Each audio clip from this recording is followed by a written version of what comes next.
এই যে এটা হইলো একটা যোগান, এটা আর হইলো এই যে এটা এই যে এটা মানে দুইটা চাপা ওইভাবে বানায়া, এটার মাপ আমার কাছে আছে।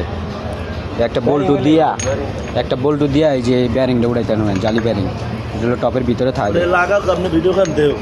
এলা লাগান।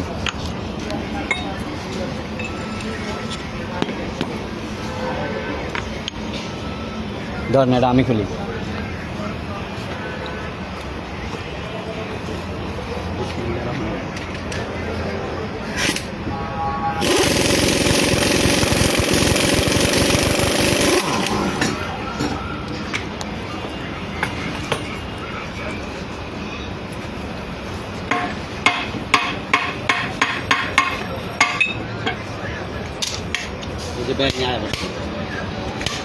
কোনো বাইরে সিস্টেম নাই।